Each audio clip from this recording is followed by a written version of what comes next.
Okay, it's 5 p.m. here in Turkey, and today we have three distinguished guests from three different countries, starting with Mexico, Jan, uh, secondly from Greece, Lisa, and thirdly Oliver from Germany. They are joining us today on the topic discipline-specific approaches to academic integrity for our PhD course, Academic Integrity Policies. I'd like to, first of all, thank our honorary guests for accepting to join us with their discussions, and I'd like to thank them in advance for their invaluable contribution. Okay then, what are we supposed to be doing today here? After I briefly introduce our honorary guest, I'd like to call your attention to what we mean by discipline-specific education and discipline-specific approaches towards teaching academic integrity. Why do we need it? Within this perspective, especially, I'd like to call your attention to the functions of European Network of for Academic Integrity and also International Center for Academic Integrity. What they are doing and what are their roles with regards to discipline-specific education towards academic integrity. And then I'm going to leave the words for our distinguished speakers. For today's session, since we have three guests, it would be more convenient to do it like a panel. So our guests will briefly referring to issues specific to their fields, and then we will have sessions for question and answer. Meanwhile, if you'd like to direct any questions during their presentations, for those who are also attending from YouTube, you can do this by writing your questions in the comment section there. At the end of our panel, we are going to address your questions. Thank you for your contribution. Okay, let's start first with Dr. Jan Gabriel Guerrero. I guess it's 8 o'clock in the morning there. Is this true, Jan? Okay, so we ask you to get up a bit early, maybe, but it's good to see you here. Who is Jan? Indeed, he is the director of Center for Integrity and Ethics at the University of Monterrey in Mexico. And for the last 25 years, he's been dealing with education, dedicated himself to education. Formerly, he worked as a software engineer, electrical engineer, process engineer at Citibank, Softec, and Edgar, the later based in the Silicon Valley. So it's one of the reasons why we have participants from different parts of the world and representing different fields. As you see, although Jan is involved in academic integrity, with regards to his professional background, we see that he has also worked as engineer. This is important for us. He is contributing to International Center for Academic Integrity as a board member, and he is also a board member of International Journal for Educational Integrity. He has been acting as the president of Ethics and Compliance Commission, and also he has been a member of several other organizations. So I'm moving to our second honorary guest, Professor Evangeline Litsa Mourelatos. I'm afraid I couldn't pronounce it correctly, Litsa. Sorry for my mispronunciation. And Litsa has been teaching at the American College of Greece in Greece, as the name suggests. However, she was raised in Canada, and after she completed her undergraduate and graduate studies, then she moved back to her home country, degrees. Since then, she devoted herself to teaching. Extensively, she has been recently teaching academic writing. However, previously, since she was involved in business communication and professional communication, she was also delivering public speaking courses. She is the chair of English and Modern Languages Department and area coordinator in Liberal Studies, coordinator at Interim of the Speech area, as well as her position at the Writing Center.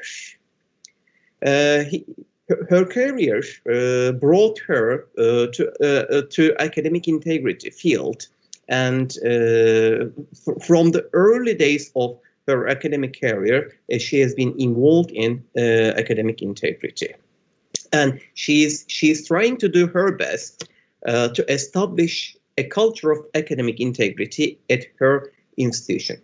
To do this, she previously organized conferences, and the last one she organized was in 2016, and which I attended 4 years ago. This was a conference organized on behalf of International Center for Academic Integrity.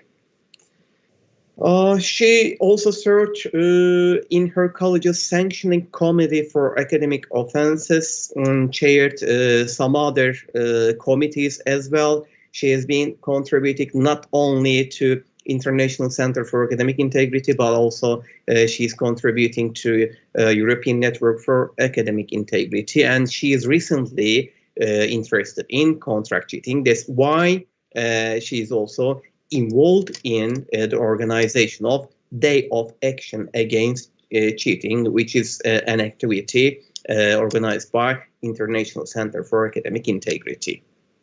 And thirdly, we have Dr. Oliver Trevisiol from Germany. Oliver is a subject librarian for history and education at the Communication Information Media Center at the University of Constance, Germany. Indeed, I was planning to visit him for 5 months for sabbatical, but because of COVID, I had to cancel my visit, so I missed the opportunity of working more closely with Oliver because of the pandemic.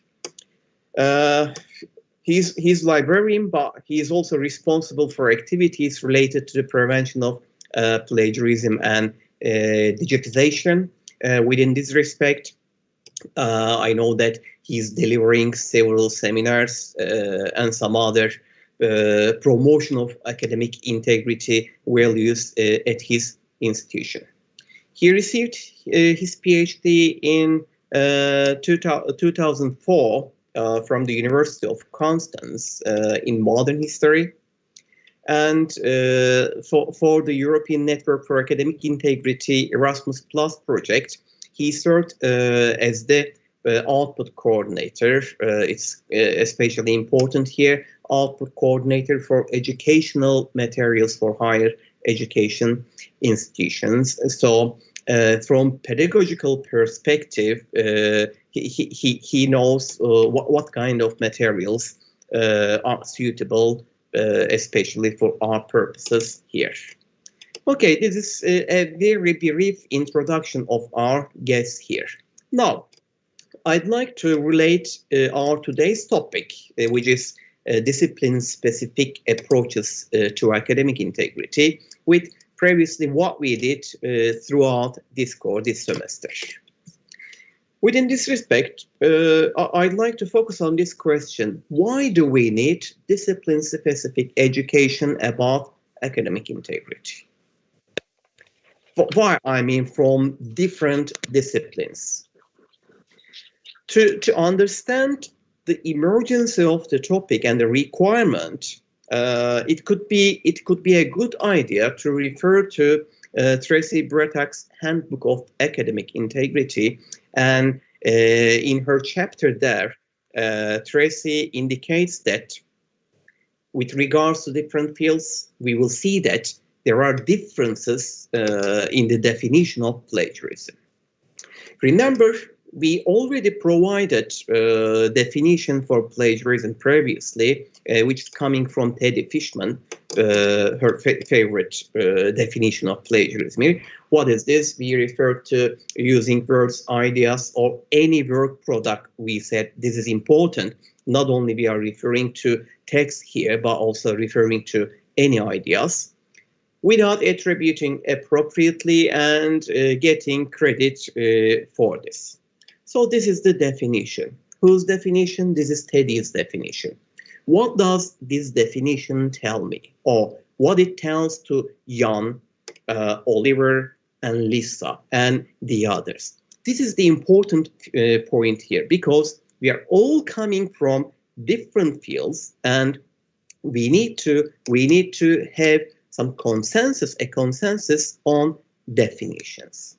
Indeed, to understand it better, maybe we can refer to these highlights here. 12 literary plagiarism scandals ranked. Plagiarism in media. 35 artists whose hits were accused of ripping off other songs. So, what do we see here? We see that plagiarism is not only restricted with academia. Plagiarism may happen anywhere. And especially for those who would like to understand the concept of plagiarism, I will recommend a movie here. This is Flash of Genius, one of my favorite movies. To understand what we mean by idea plagiarism, I believe this movie provides very good examples. Now, from our discipline-specific approaches, suppose, for example, you're a professor teaching music, and there is another professor who's teaching physics, for example.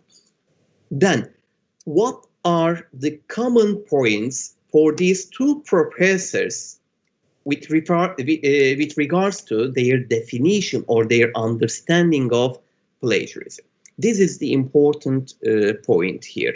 We should have consensus on definitions. Now, I'd like to call your attention to a conference here. This is Plagiarism Across Europe and Beyond Conference, the second one, which was organized in Brno, Czech Republic in 2015. I was one of the delegates of this conference, and at the time I attended there, I knew almost no one. And it was the case for many of the other delegates. So what happened there? We came together, mainly academics from Europe. Of course, there were academics joining us from the other countries across Europe. But we thought that we need some common understanding, especially with reference to some key terminologies. So we decided that, actually it was Thomas and the others who suggested this idea. We need a unity to bring us together, which was the idea for the birth of the European Network for Academic Integrity. And later, what happened? The network had a purpose. What was the purpose? To support higher education institutions to work together in the field of academic integrity. So that this requires cooperation. However, when we ask higher education institutions to come together, what does it mean? You are bringing institutions from different countries together. It means that you need to take cultural differences into consideration, in addition to some other characteristics which might differentiate the situation, their context. And later, after the establishment of this network, for the beginning, we had 12 partners from 11 countries to form the consortium. And now we have more than 30 universities representing more countries in Europe. When we check our glossary, that we prepared for the project. I will kindly ask you to read it, what we say here. This report serves as a basis to further common understanding on academic integrity through learning new terms and rediscovering old terms in new context.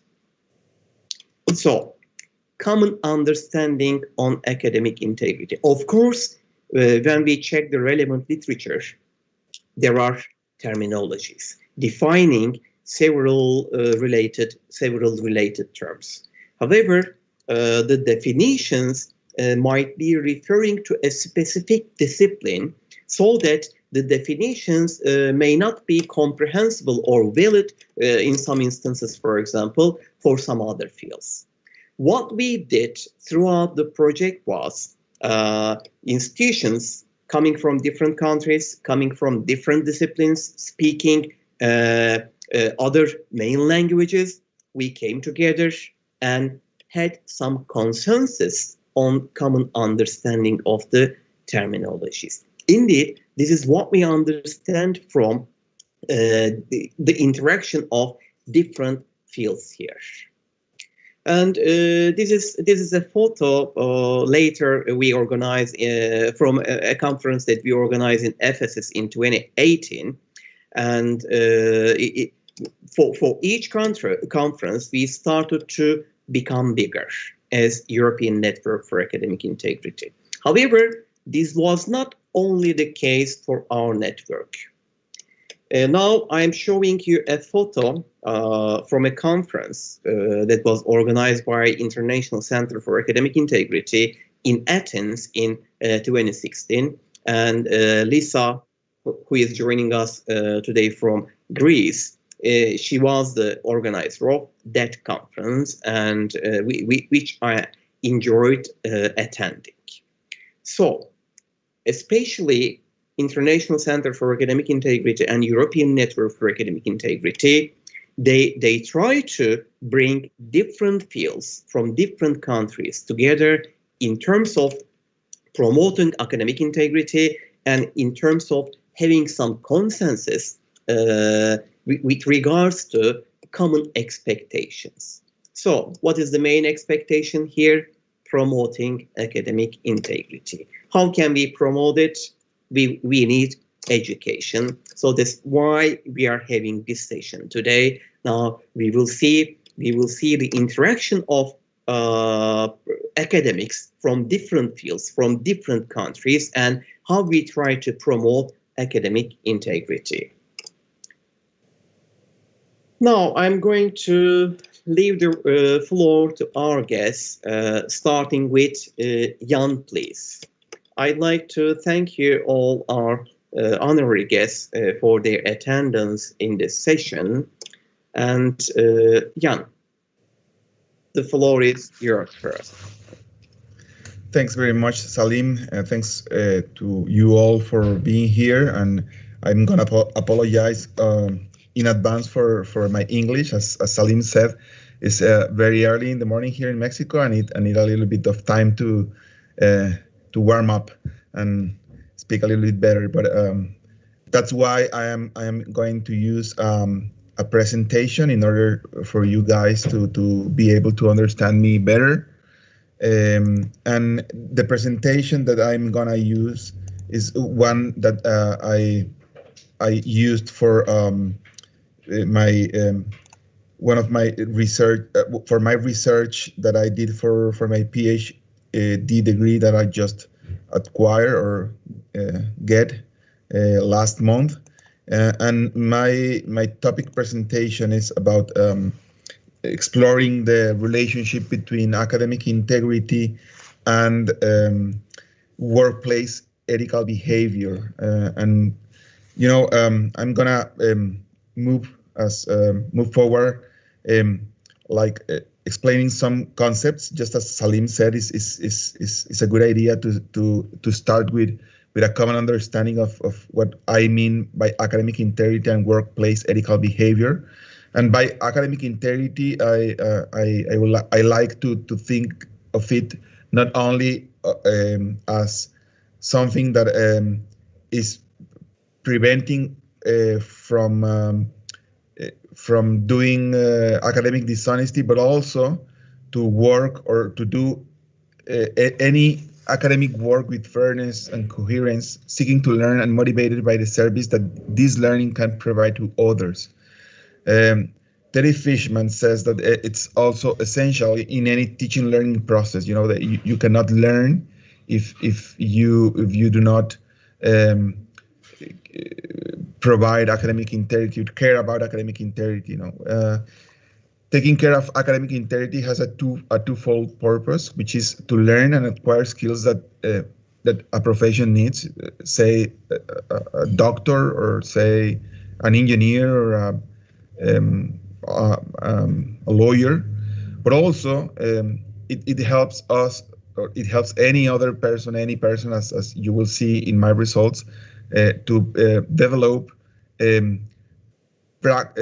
correct decision-making process. You know, when you are studying, you will spend at least 4 years in a graduate school, or even more if I mean more, because you before graduate school or undergraduate school, sorry, you do a baccalaureate or high school, and then middle school and primary school, and then we have about 18 years of studying. And if we as academic institutions and academic professors or faculty, we teach our students to take care about academic integrity, we will help them not only to learn, but also to make good decision making. About the workplace ethical behavior, it means that in every workplace we face thought ethical decisions every day. You know, we are always asking us if we have to do this or the other, if we have to keep our mouth shut, or if we have to speak loud, or if we have to do alternative A or alternative B. And as some philosopher says, improving for us as people is not only a right, but it's also a responsibility. And taking decisions is tough. It's not an easy task. We have always to refer to scientific laws, but also to understand the specific and personal, unique circumstances that are that we are living and dealing with. And also, when we say workplace ethical behavior, we have to reach a consensus, because it doesn't mean the same for everyone. But we arrive to a standard of conduct that is similar in several workplaces context, which is: do not steal, do not lie, do not cheat, do not slander, do not disrespect, do not insult, do not harm, do not abuse, and along, etc. So what about academic integrity and workplace ethical behavior? Why to explore this relationship? Because we know, and this is the case for Mexico. I don't know if it's similar to your countries. I bet it does, but I do not want to speak for you, that fraud and corruption is a complex phenomenon, and academic dishonesty is also another form of a poor civic culture. And the ethical decision making is one of the competencies that is most requested by the employers that are gonna hire our graduates from our institutions. Well, a little bit of my research, just to give you a little bit of context. I followed a quantitative, hypothetical, and deductive approach.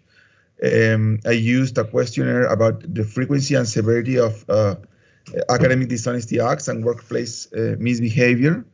I surveyed 845 students and professionals, students from last years of undergraduate school and any other student from graduate school, and I used several techniques, statistical analysis techniques, such as the descriptive with median, standard deviation, and inferential techniques, using T-student, one-way ANOVAs, Pearson correlations, and linear regression. And what are the main results that I found is that students who report committing acts against academic integrity also report being involved in dishonest activities in the workplace. And also students and professionals who consider breaches less serious report being engaged in academic misconduct more frequently in the workplace.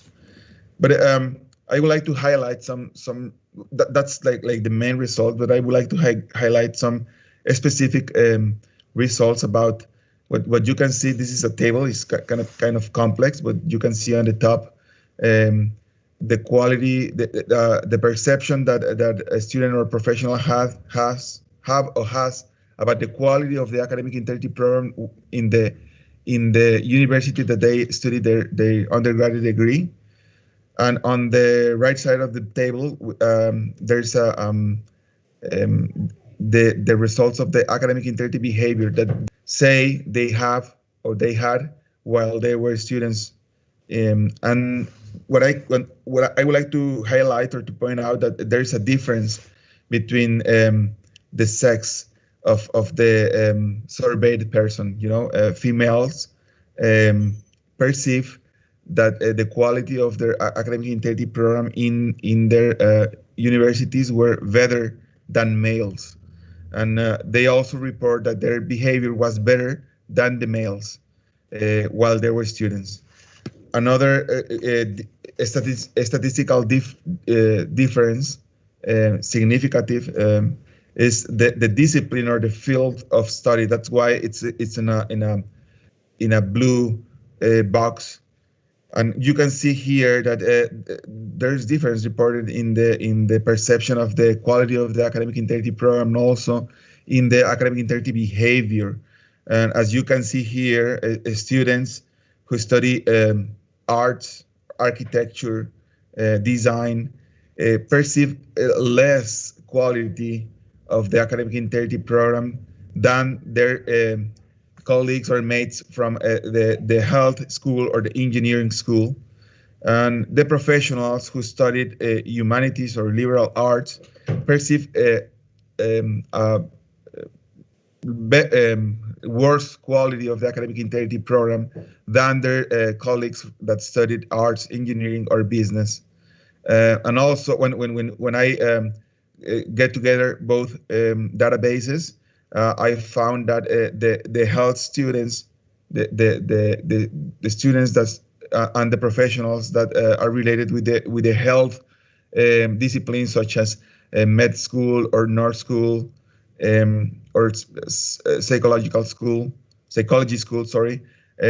perceive that the academic integrity program is better than the ones that are related with law school, engineering, and business. And when we are talking about the academic integrity behavior reported by the same students and professionals, the students that are studying humanities or liberal arts say that they perform better than their peers from art schools and engineering schools, and also the students from the med school or other fields related with the health schools say that they do better in academic integrity than their peers from engineering school. And when I get together both databases, we can find that the health related schools and the humanity related schools say that they do better, they do behave better than their peers from law and colleagues from the law related disciplines, engineering, and businesses. And there's also difference related with the liberal experience that our participants have. No, this is about the academic integrity program, and I have also a similar table related with the workplace ethical behavior and the perception that participants have about the quality of the ethics and compliance program.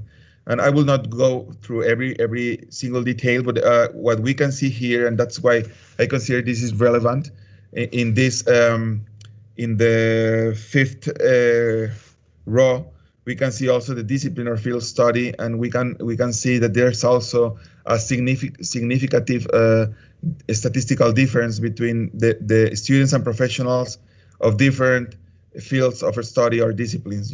We can see also here that the doctors, nurses perceive that there is a better program than their colleagues from law and engineering and humanities. And when we get together both databases, we can find that the students and professionals that are related with humanities or liberal arts, which is like educators and communicators and philosophers and stuff, they say that the quality of the ethics and compliance program in their workplace, in the industry that they are working in, is not as good as the one that doctors, nurses, engineers, and other professionals from the business areas perceive. And when we are talking about the workplace ethical behavior, which is in the right part of the table, we can see that as well that those doctors and nurses and psychologists perceive that they behave not as they should compare with their colleagues from the law school, engineering, humanities, and business. So doctors and nurses say that they should behave better, or they behave not as good as their colleagues from other that study other fields. And when it comes to the discussion, I think that this relationship that I found in my research should take us to actions to reduce academic misconduct must be deployed in every academic institutions. Salim and Litsa and Olivier could agree with me that there are more conscious and there more awareness about academic integrity, but not as much as it should. And we need to start earlier to foster academic integrity, because academic integrity goes beyond classroom. It becomes a pattern in the workplace. So if you behave good as a student, you will have more probabilities to behave good as a professional in the workplace. And also the organizational ethics and compliance programs must continue the formative process that universities and other academic institutions start while people are students. Other conclusions may relate to the educational institutions and businesses' role on academic integrity. And one of the conclusions that I reached is that we need to design educational experiences for learning, to prevent academic misconduct or academic dishonesty. We need to educate students to meet obligations.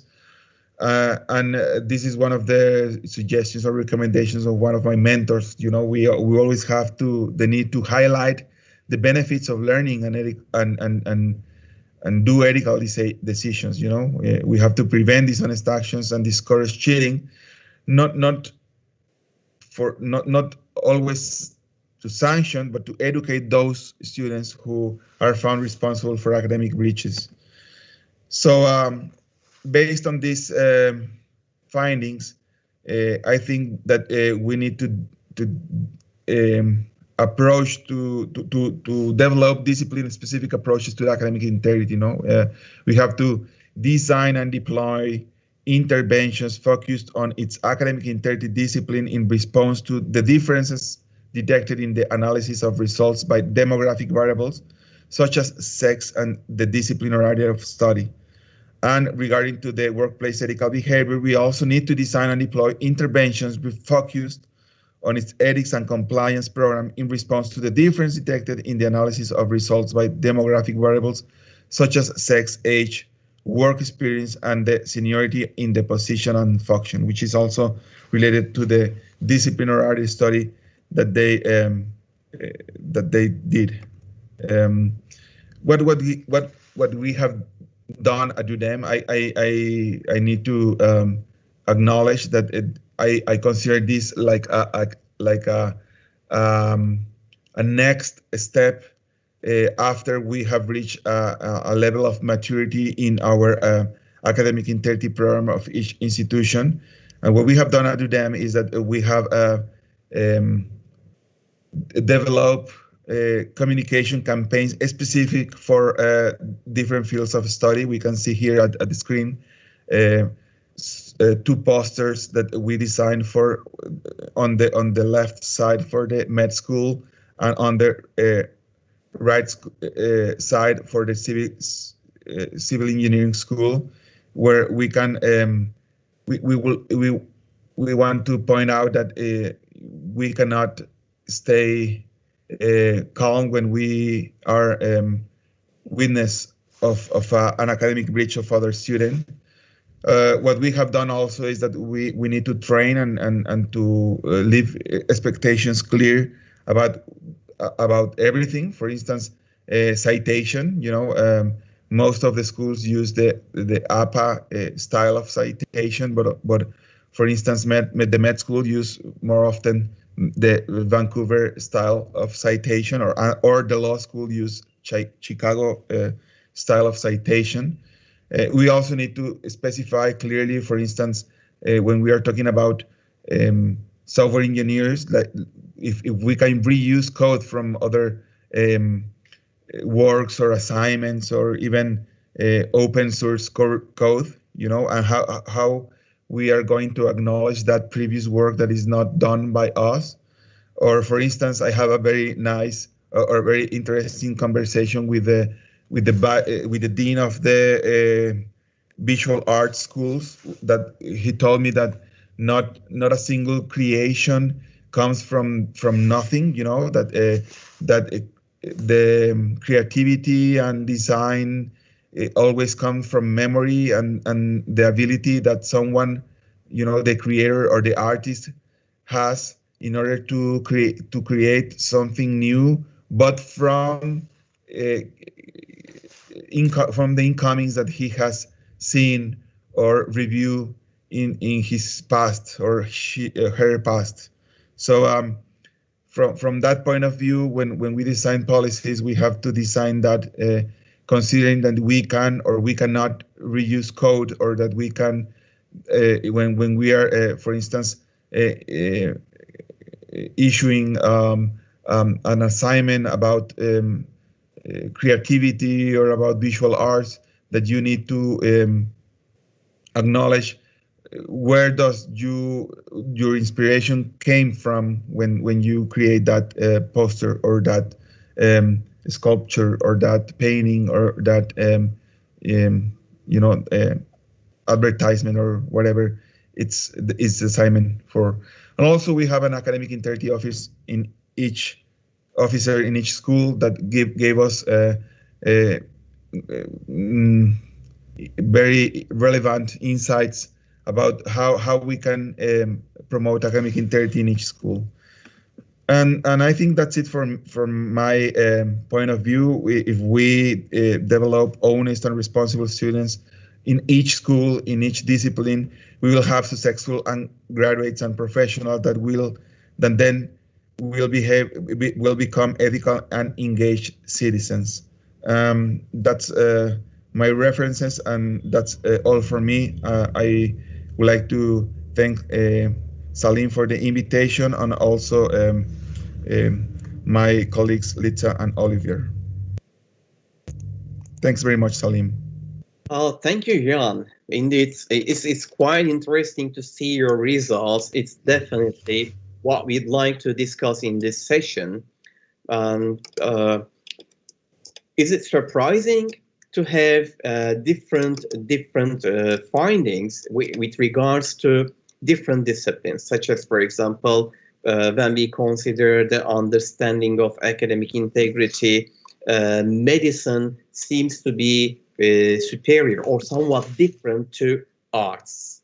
So when we question ourselves, the disciplines here, maybe the roots of this finding could be related to disciplines themselves. For example, academic integrity research. How did it start?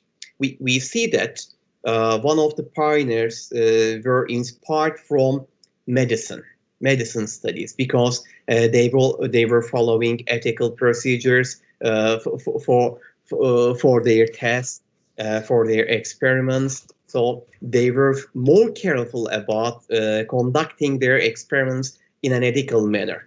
So the pioneers of the fields were coming from medicine.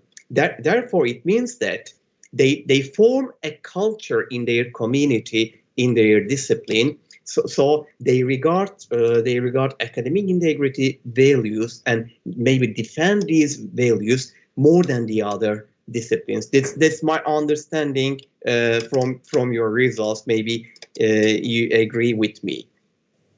And you also said that we are not only dealing with academic integrity at schools. Yes, that's right. We are trying to educate, which means that we try to bring respectful, honest individuals to the society after graduation. Because previously we talked about fraud and corruption. If we do not treat cheating at school, then when it comes to society, we might be facing with fraud and corruption. That's how we can avoid it in the society. This is education, the importance of education. And you highlighted that we don't need sanctions. We need education. Okay, that's what we are saying in this course. We refer to 3 different types of policies, academic integrity policies. One, focusing on detection of academic misconduct.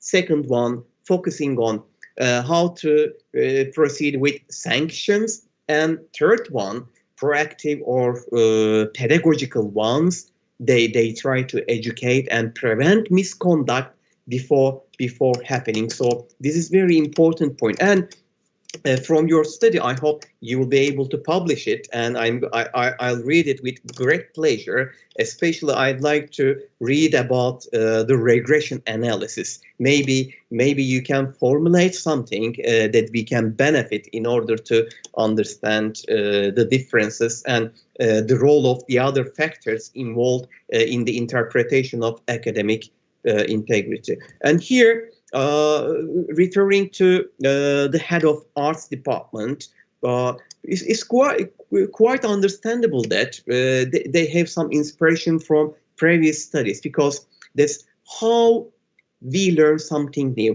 For example, when we refer to our mind, we see that we have schematas, relevant schematas that are interacting with each other. Therefore, I guess schema theory, for example, may help us understand these disciplinary differences, how we form new knowledge, how we relate it with the existing knowledge in our mind, and this is what we store in our mind. And when it comes to production, how we refer to our mind, this could be understandable. All in all, I'd like to thank you once again, Jan, for joining us today with this lovely presentation. It was so good. Probably we will have some questions, but it could be good to have the questions at the end of the session, if you would agree. Okay, so I'd like to now move to our second distinguished guest, Litsa. Hi, Litsa. Hello, Salim. How are you? Merhaba. Merhaba. Very nice to see you here, komşu. Nice to be with you.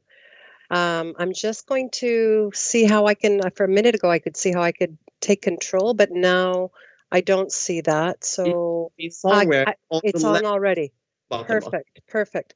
So thank you for having me, and thank you also to Jean for doing his presentation. In fact, since we didn't know what we were each doing, it's actually interesting to see how it is then that we will each follow each other, and mine is definitely a very different scope, but glad to offer that. But before I do, I'd like to just offer a little bit of background for my own institution, and therefore to contextualize something of where I'm coming from. And so from our website, I just want to be able to reference some key facts. And one of them is, in fact, the important fact that this college was founded in Izmir, in Smyrna, in 1875. So we go back as a girls' school into 1875, and then relocated to Athens in 1923. And overall, you would put us probably more in the small stage, especially a small school, especially in comparison to a number of the universities and colleges that may be watching, having colleagues watching from different parts of the world. So we're about 3,400 as far as the undergraduate students are concerned, but just over 4,000 when we put together our graduate students as well. And we have, we are the American College of Greece. We originally and have as a basis the New England Commission of Higher Education and the Open University of the UK. We have our undergraduate programs validated by them. And this is actually fundamentally connected to the fact that in Greece, higher education, private higher education is not recognized by the Constitution. So although we are the American College of Greece, the need to connect and have our degrees validated by the UK played a fundamental role, especially in the past decade, to what it is and how it is that we do particular things at the college, and also impacting certain aspects even of our academic integrity practices, policies, procedures. So that has been an interesting learning experience over the last decade approximately.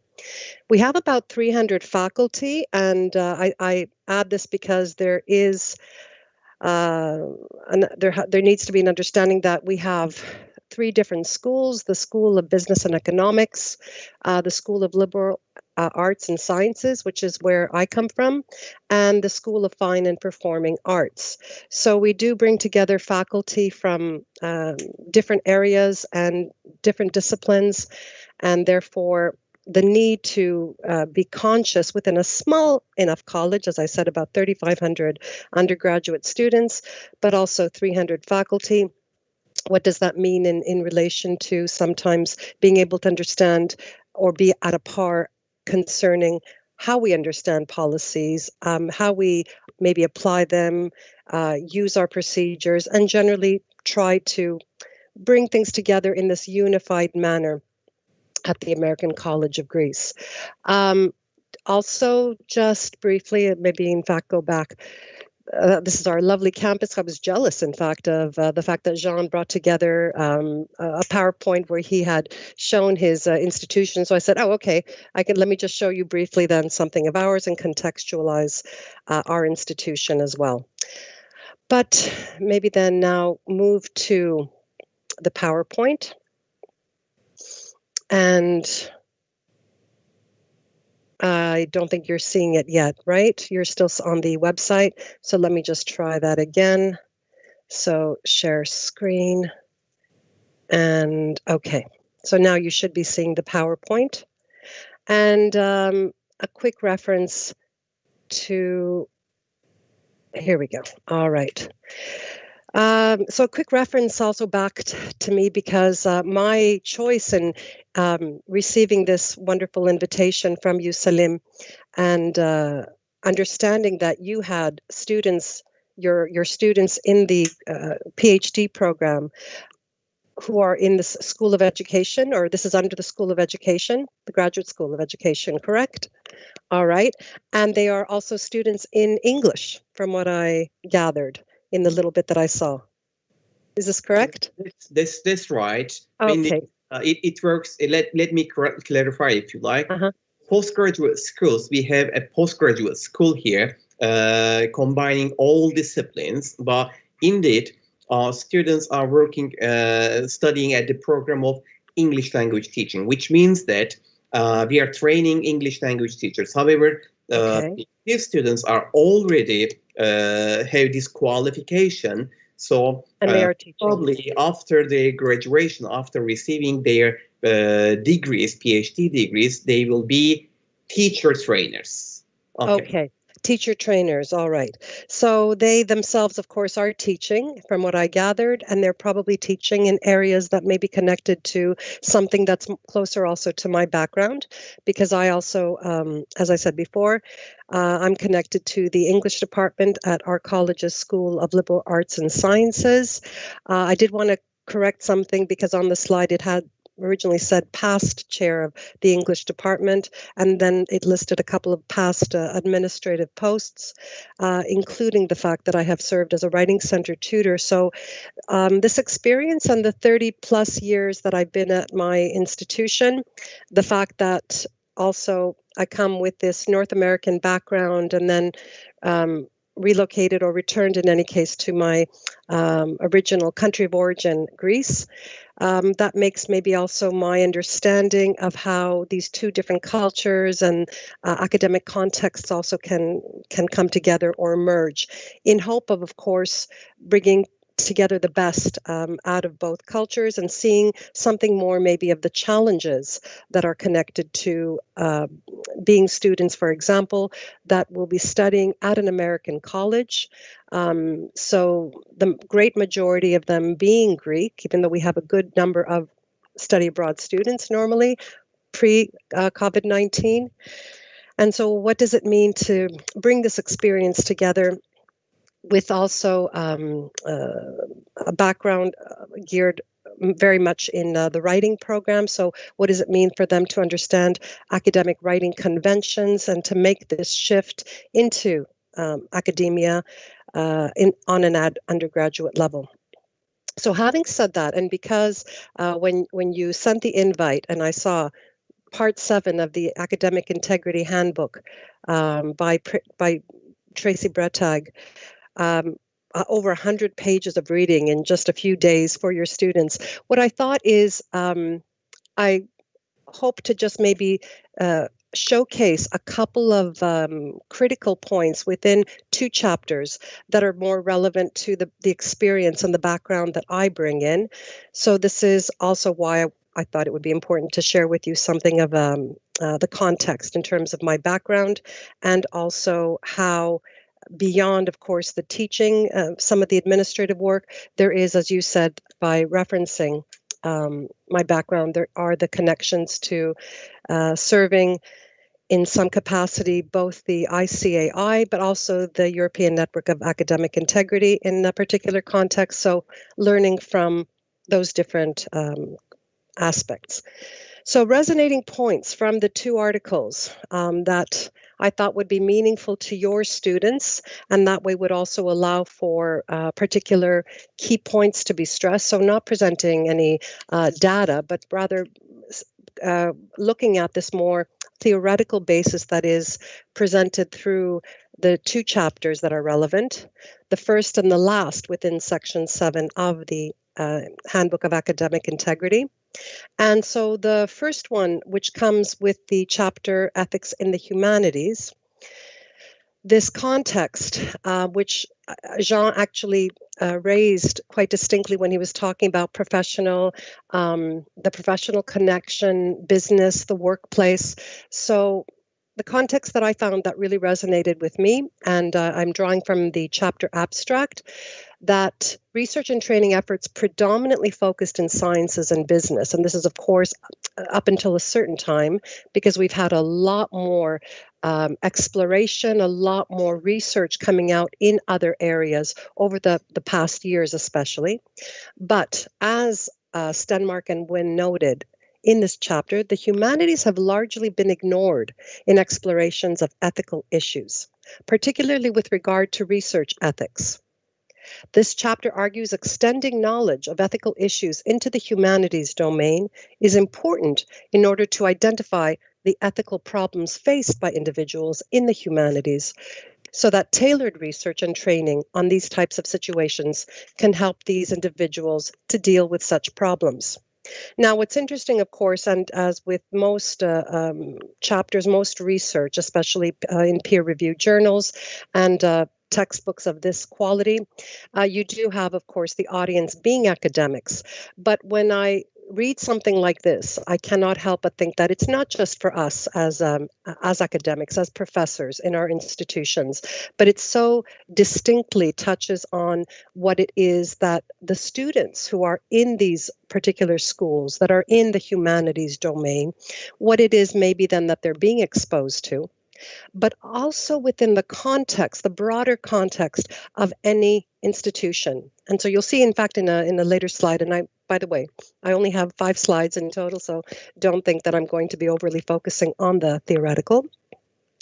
But we have to always be thinking about what it is, on the one hand, that we ourselves as academics may be exposed to by being present at the fantastic conferences that allow for this exposure, for colleagues to come together from all over the world, to be sharing their research with us, as Jean just did as well, to be exploring different ideas, in other words, to be able to open up our minds to how it is that individuals in other areas are facing particular challenges.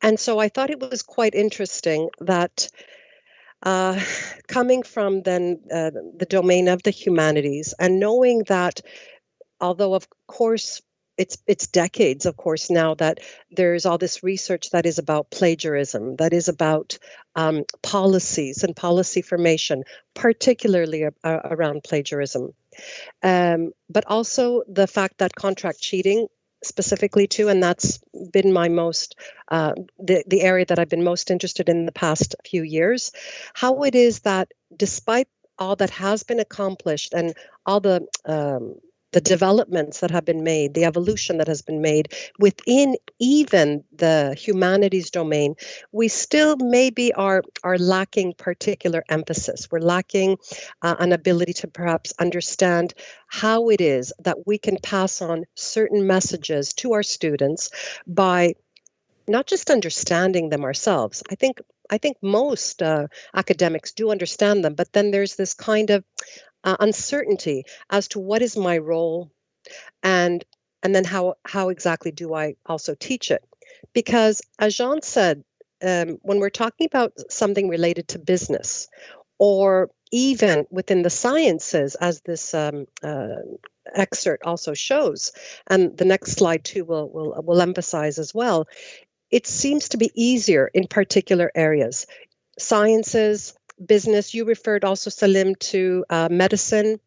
And so what does it mean when we can connect it to perhaps their professions, or perhaps to something which they might be connected to, not as a professional, but because it will impact them? For example, when I first got involved in academic integrity research, most likely and it remains the most impactful document that I've ever come across, it wasn't in fact a study. It was a particular document named Academic and Political Integrity, a Letter to My Students, by a man named Bill Taylor. And I'll be happy to provide a link for you on this document. And just to quickly reference what this document refers to, it was something which I believe William Taylor, Professor Emeritus at a small college, in fact, in the United States, it was a letter to his students where he basically sat down and very distinctly established what are the principles that guide his thinking as he tries to get across to them not simply academic integrity, but make the distinct connection with political integrity, and not with the more limited view of political, maybe the way that we might think about it today, but with the idea of people in terms of citizenship.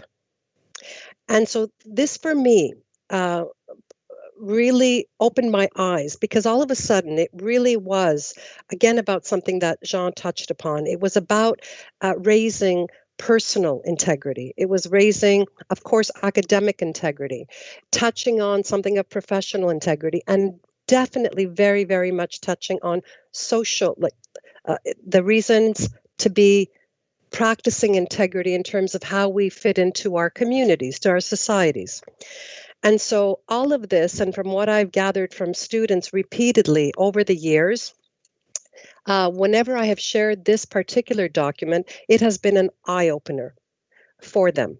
It has also been the kind of document that, more than other kinds of documents, made them reflect on what it means within the academy for them to consider not just maybe cutting corners and how really maybe there's not much lost, or it's just a means to stay on top of things and sometimes pressure becomes too much. And so it goes back to this idea of how it is that we understand, how it is that we're trained, how is it that we understand within the humanities, which touches on so many different areas, how it is that we can make a difference or play a role. So let me extend that to the next slide as well. So within this particular chapter of the Section 7 of the Handbook of Academic Integrity, the authors go on to say, the diversity of ethical issues that are addressed in these different fields codes underscores the complexity of ethics in the humanities field. There are a number of critical gaps in some codes of conduct, such as the mention of ethical research in many of the fields. This complexity and the gaps are evidence that the humanities is an interdisciplinary area in great need of research on the ethical issues involved in these fields. Observations highlight the need for a great deal more attention to be paid. And so, although the authors particularly showcased what they referred to as the scholarship field and the performance field, and you can see below the particular disciplines that they referenced, in going into the codes that existed within these particular fields, you could see a constant reference to how it is that in certain areas, for example, what does it mean for a historian to be honest, because he has to or she has to represent history as truthfully as possible? That there may always, of course, be interpretation, but that when we're talking about human subjects and the humanities area, that it's not as factual, of course, as other disciplines are, but there are very distinct codes or codes of conduct that would be expected from these individuals. The same applies in language, philosophy, and also references. And once again, Jean picked up a little bit, at least on some of these areas, such as art. But you'll see in my referencing the second and last chapter of the section that I get into this a little bit more as well. So what does it mean in relation to how it is that we understand the codes that we would follow, how it is that we can understand how we can make them meaningful to our students, and how when it's not within a professional code of conduct, which might make it therefore easier for students to accept and therefore listen more carefully as to how it is that it may impact them in the future. So, except for the fact that the different codes may reference for sure research ethics, and of course that isn't at least the scope that I'm looking at today. Rather, it's the focus in the educational training programs for professionals. It's in the understanding of how it is that many of us are teaching and are influencing young people, people of all ages, in fact, in our universities, in our colleges, and yet we ourselves may sometimes really lack an understanding of many different ways by which we can actually share this understanding. So this is why I also make reference back to that letter to my students.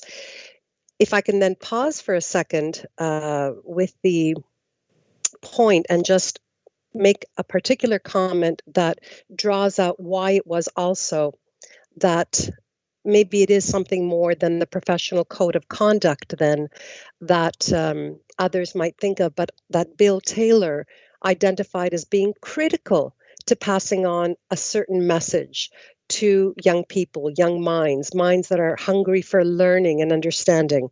It is so easy for all of them and all of us sometimes, maybe, especially in our times. It seems easier than ever to be overwhelmed by how much corruption exists in the world, in our countries, and in some countries, maybe more, of course, than in others. We know that this is a fact because there are ways of measuring that. So Transparency International, a great organization that does follow a particular index and particular criteria by which they measure countries' corruption levels. And so when I reference Bill Taylor, probably the number one example that hit the students always the most, and it goes back to the social especially, is that he starts with this question, what would it mean if I didn't function with integrity, if that wasn't a basic principle in everything I did with you, and then you also with me, so the mutual relationship. What would happen if we could not assume that integrity was being practiced by the people that we come in contact with? And so this, for me, is where it touches on all of these aspects of the personal connection that is so fundamental to the humanities area, particularly. And it gives examples. If you were to go to a doctor for surgery, and yet this doctor had perhaps cheated his way somehow through medical school. And I don't think that they ever quite think about ideas such as these. And so we may, of course, expect that any particular professional, and yes, of course, within the medical field, more so than in others, but he makes sure that he doesn't limit it to that. So he throws in the example of an engineer. If you were if you were on a bridge that maybe had been constructed by an engineer who had perhaps cheated, or if you had a financial advisor who perhaps had cheated in some ways through some finance courses. So although the professions he references may be, of course, outside of the humanities themselves, it still goes back to indicate something on that human level, on that social level, of what does it mean for us to all be functioning with integrity, so that we can then have this, or hopefully be able to build further on this kind of trust, this mutual trust that we aspire to within what it is that we do and how it is that we act. So this reflective process as well, and going back into what does it mean maybe then, and what starting point can we think about, especially when we're thinking about this interdisciplinary way that the humanities do try to bring together different disciplines. And let me move it forward. So that, at least as far as this chapter is concerned, and even though there's quite a bit more that I would like to add to it, this last point, which is the commonalities with these other areas or disciplines. So for example, the reference is already to science and business, and not only. And there are a number of areas which are unique to the humanities field and tend not to be covered in traditional ethics research and interventions. In particular, teaching, mentoring, and interpersonal relationships and dynamics are especially important in the humanities. Although the sciences and businesses do deal with teaching and mentoring, these seem to be especially important in the humanities.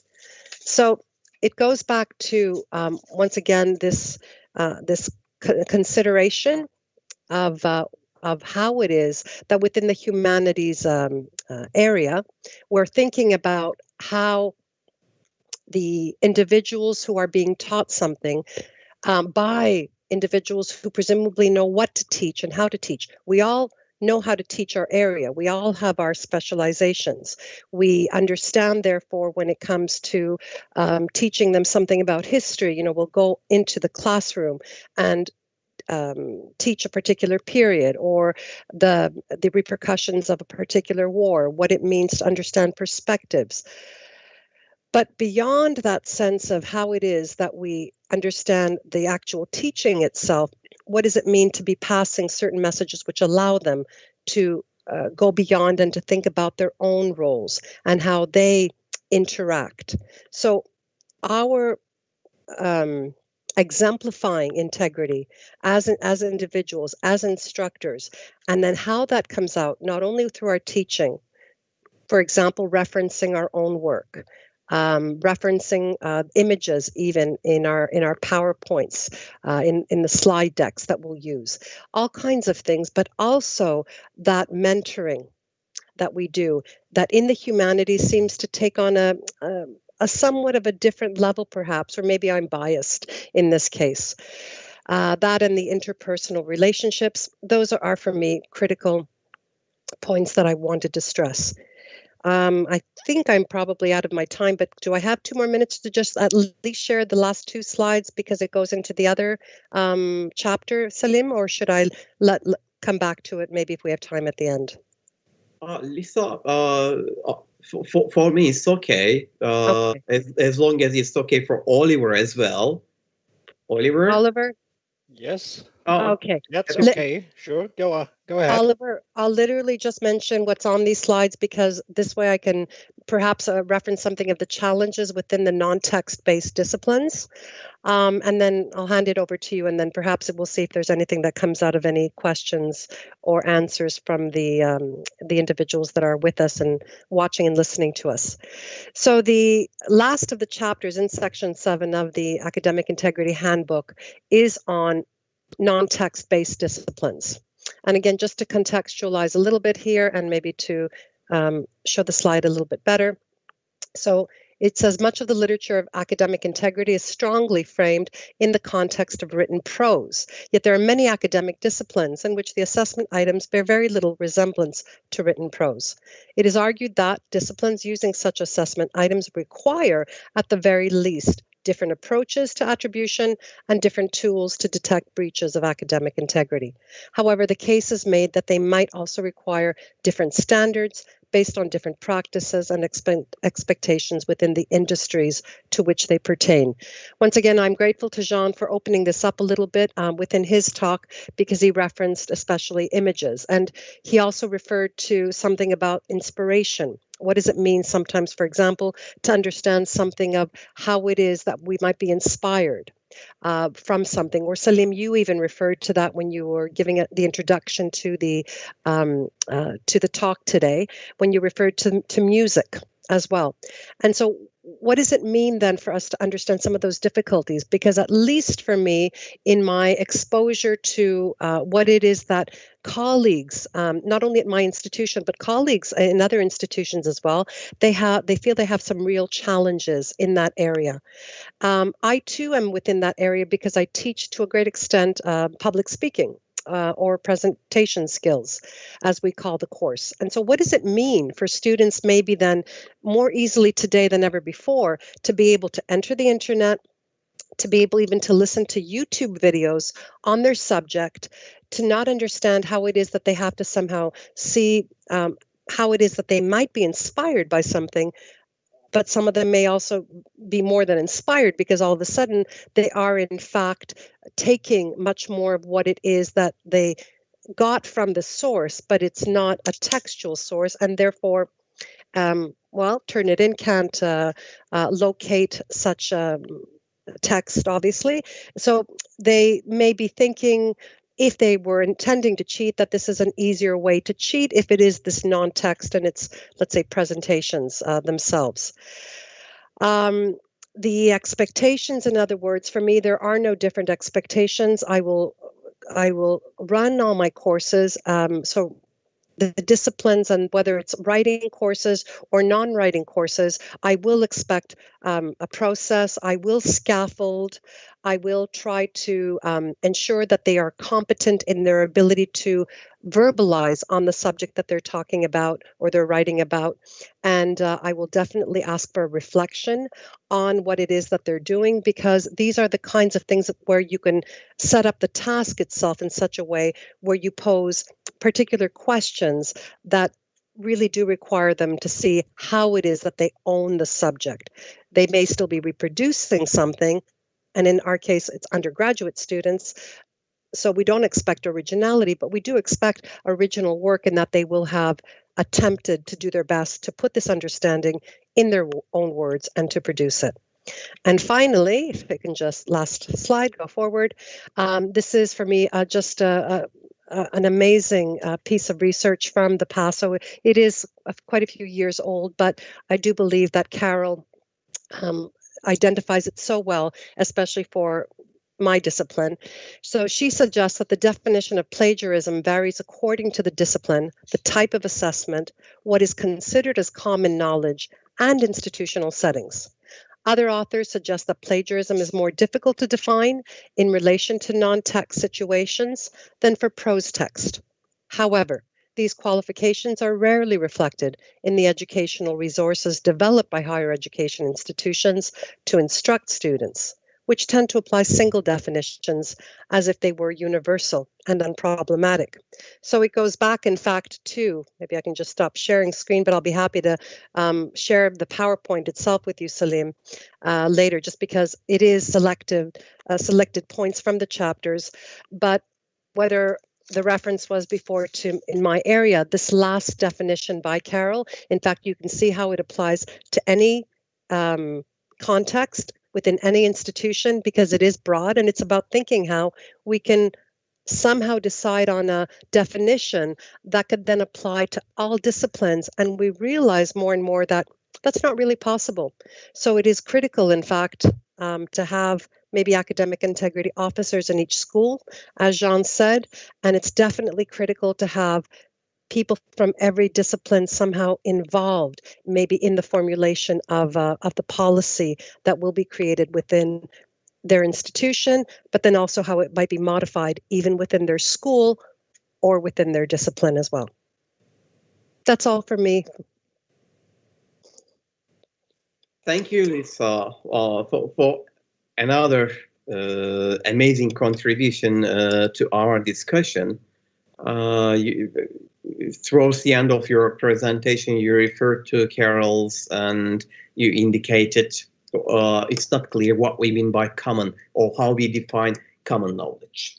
Here we once again see the importance of fields, the integration of fields. So the disciplines can identify, for example, their common field-specific common knowledge. So what might be common in one field may not be common in another field. So we need to take this into consideration. Some original idea, for example, in a field might be revealed that, okay, it already exists in another field, which outmoded, for example. So this is very important. From your presentation, I just want to clarify or ask your advice. What's your understanding of ethics, academic ethics, and academic integrity? How would you differentiate them from each other? For example, to me, academic ethics, more importantly, give attention to deduction and to sanctions. However, comes to academic integrity, then we give priority to education, to having a proactive role. Would you agree with me? What do you think? Well, I think that overall you will find that it depends on the institution, and that it may be in many institutions that they do take the approach, which is if there is an infraction, then it has to be punished, and that we pass the message, which is that this is unacceptable. We will not condone, in other words, breaches to our academic integrity policies, and they will be punished. So lots of times students, in fact, are getting the message, which is, I'm going to be punished, rather than the emphasis that you and I and all of us, I think, that are here, that we definitely embrace the values much more. We embrace the educational approach more, but you won't necessarily have everybody on board on that line, Salim. So it depends on the institution. It depends on the culture of the institution, but the culture perhaps also of the country. It's up to us to see how we can bring that change forward more. Yeah, that's right. I understand.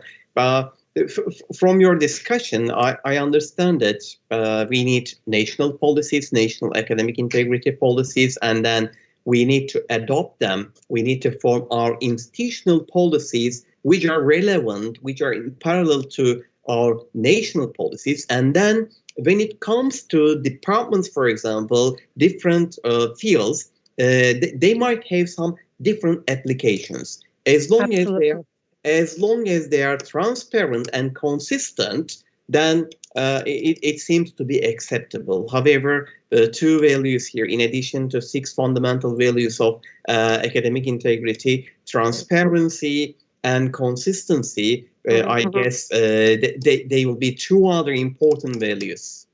And I don't know about Turkey, but I can tell you, at least in Greece, although we do have an organization that is supposed to look over and ensure academic integrity. Sometimes it's about whether or not, or how active maybe that organization is.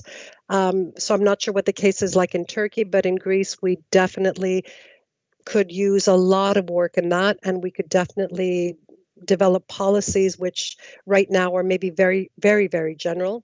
So it just depends on where even a country stands on a national level in terms of what work and what commitment they have made to promoting and enforcing integrity, whether it is by a rod or whether it is maybe by a carrot, and the carrot takes the form of education, proactive, and for me, very, very much about caring. And so this is where I bring it back to Bill Taylor's letter to my students, because it's all about caring to make that difference as well. That's right. In Turkey, we have Council of Higher Education, and they are providing some guidelines and some framework. However, I believe that we need to be more proactive. I mean, the framework should be designed in a more proactive manner so that we can highlight some pedagogical issues. Agreed. Thank you once again. Thank you as well. For us here. We have been receiving some questions from PhD students, and hopefully we will discuss them after Oliver's presentation. Perfect. Hi, Oliver. You hear me? Hi, Salim. Hello, everybody. Thanks for having me here. Yeah, since I'm the person speaking thirdly, so I don't have any slides for you, but I would like to start with questions to initiate the discussion. And for that, I would like to go back to the big question Salim raised in the beginning of his presentation. When he started with a big why discipline-specific approaches. And I would like to ask you to type into the chat in very, very few words, just when we reformulate that question, what is, in our personal point of view, the first problem or the biggest problem we think of academic integrity within our personal field of study or research? Hopefully that gives us a small hint for an answer for that question, this big why. And secondly, I hope we managed to initiate a little bit a discussion between all the participants within this group. So I will do this as well, but I really would like to ask you, just type into the chat, what is the first problem of academic integrity you're thinking of from your personal field of study?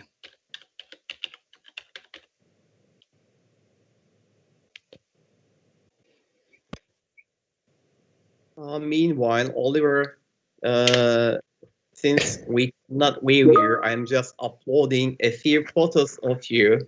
Yeah, you can hear me, right? Yeah, we can hear you. I'm just curious if we are thinking of similar problems or different ones.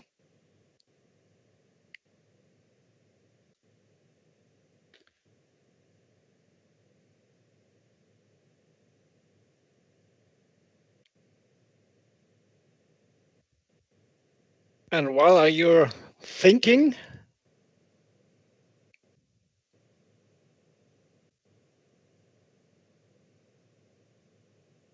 yeah, we have the first answer. I would like to post a second question. And this second question is about the motivation of our students. But to start for the discussion, I would like to ask you again to write down into the chat, everybody of us, what was our personal and main motivation to enroll in our program we choose as a students by ourselves.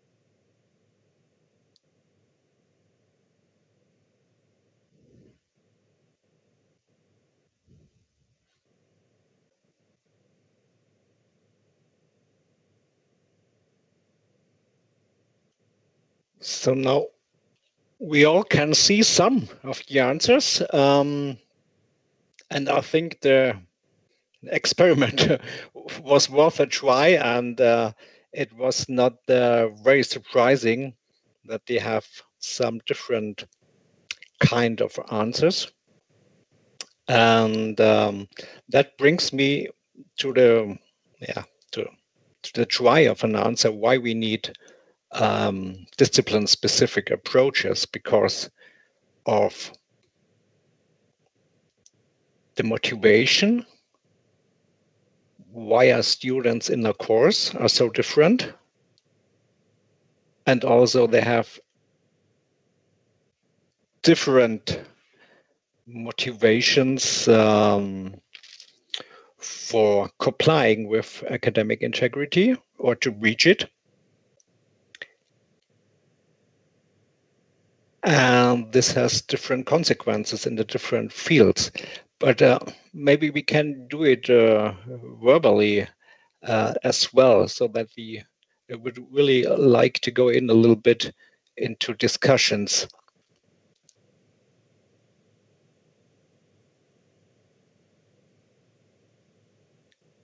Oliver, we have response also from YouTube to your question, so I'm pasting it here. Yeah, that would be perfect. Yeah.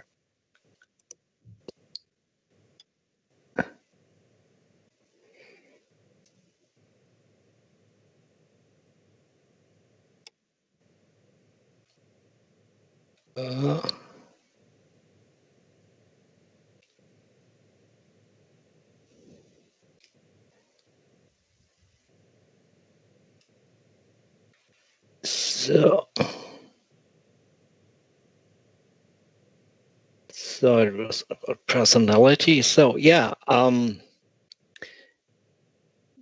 to mix that up, it is, as I said, it's not a surprise. And we are here 5, 6, 7 people.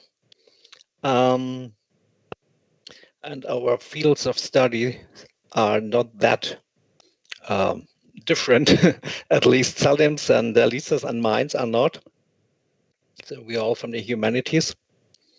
And still we have such a huge range of answers. So for me, it's quite obviously that we need very, very specific approaches to address the different problems and also to address the different motivations.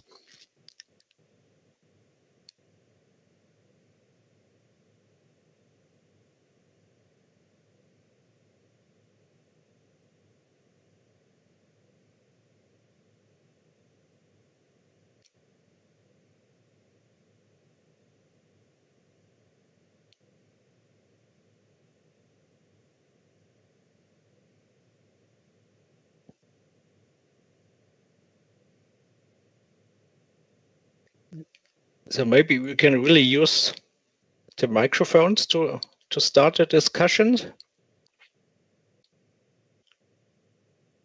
Yeah, sure. At this point, Oliver, maybe we can invite our PhD students to take some turn and of course to the discussions. Maybe we can also consider this motivation. I mean, motivational factors behind academic misconduct. Maybe we can also talk about this, because previously we talked about, for example, the reasons of plagiarism. So if you are talking about some motivational factors, maybe we can take this into consideration. If you like, we can invite our students to contribute.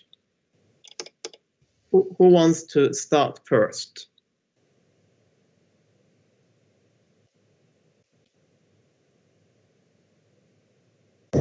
Hojam, I would like to start, but maybe Oliver can ask the question more specifically again, because I can't decide which one to answer. Okay, I can try. I wanted to start with the question what our personal motivation was when we started our studies. Because when we do a categorization of that, of all the students, we have typical motivations of enrolling because you want to do research, become a researcher, or figuring something out. We have a huge field of getting high quality education and therefore getting good jobs, getting and receiving knowledge. And we have also motivation of getting formal degrees, whether this is based on knowledge or not.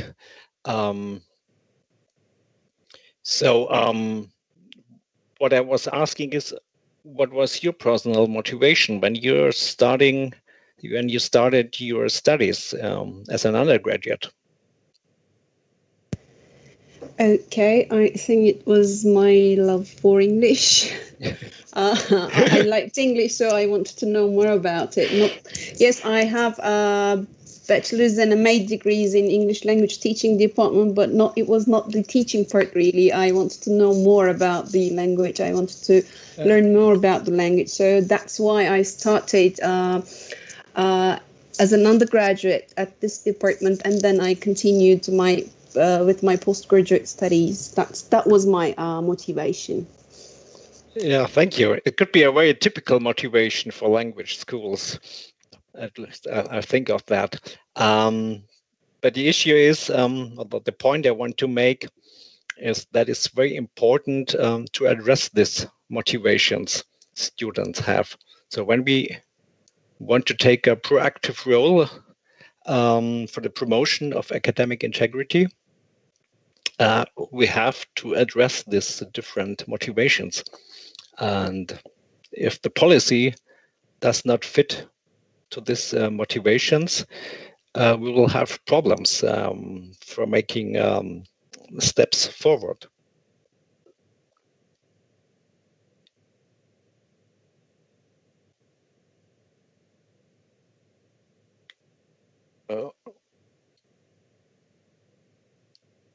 I also raised my hand to answer, so I'm just popping in. Sure, go ahead. Okay, so my name is Miranda.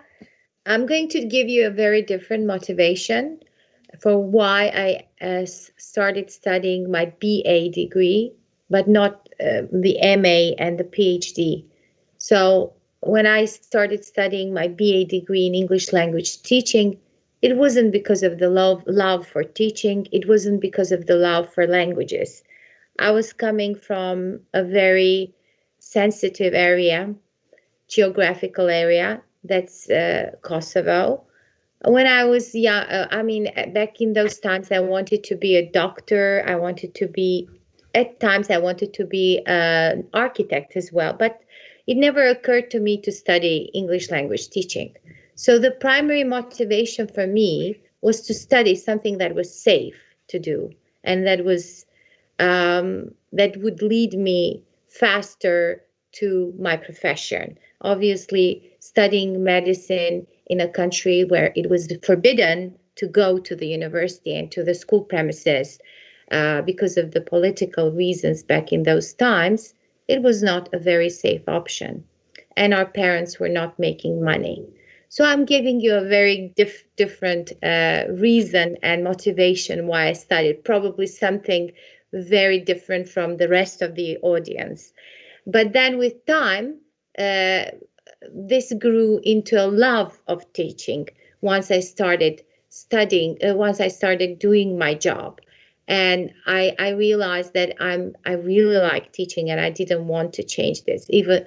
And I continued going deeper, delving into the profession and going on with a master's degree in Istanbul, where I moved with time.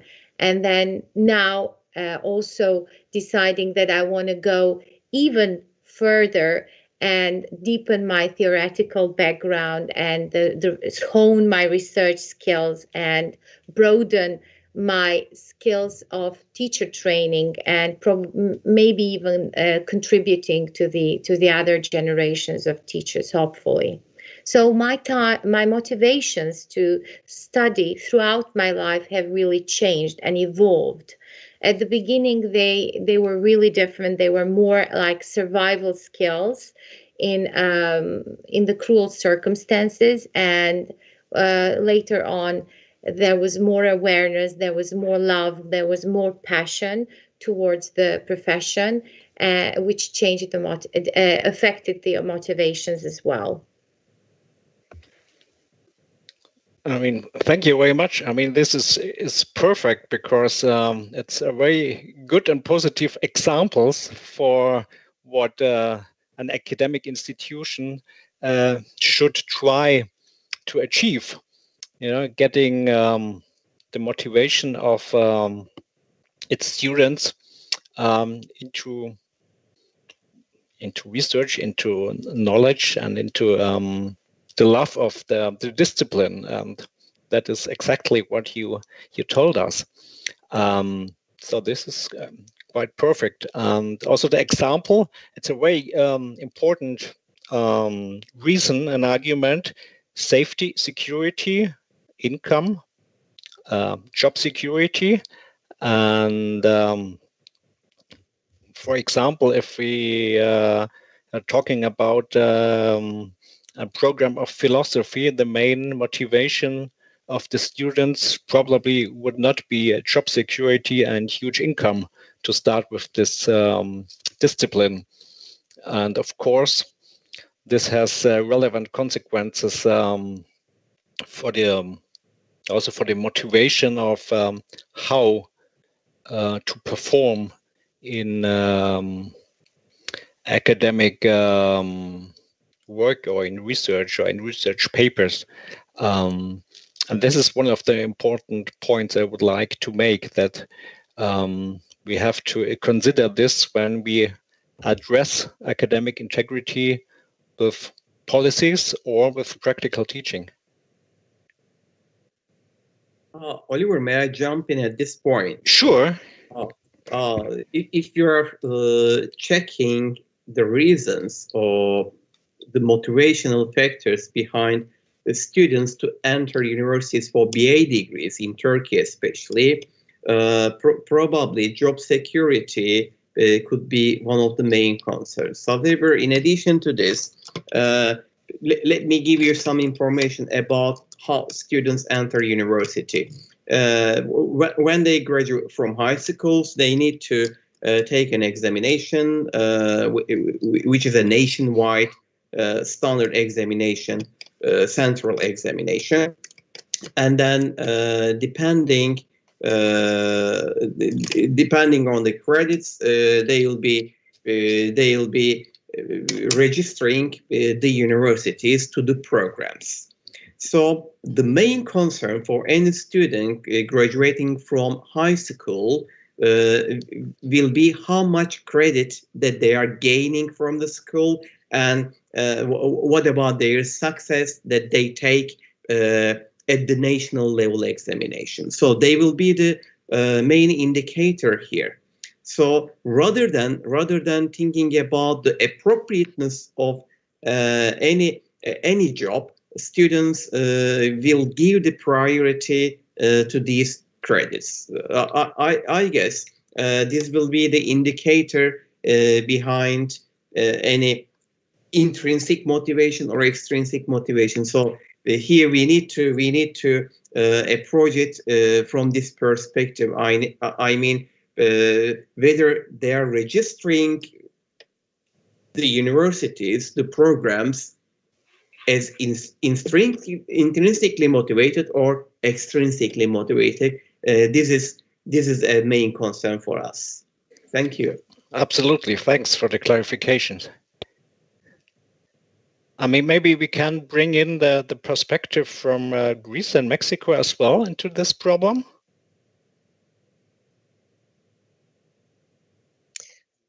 Hi, Oliver. I would probably, I would probably just definitely go with what Salim said, and also what the student just said from Kosovo, in relation to the practical nature, that often it is that students are thinking about what kind of degree will provide them with a job more certainly than perhaps going into an area that they may even love. So then the motivation, as you said before, can play a very distinct role. And then from there on, how it is again that they may be exposed to particulars within their studies, or perhaps even within the profession, as to how it is that ethics come to play. So I think that those are two critical factors.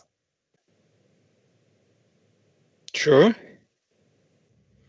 Mm-hmm. Thanks, Lisa. Saved by the bell.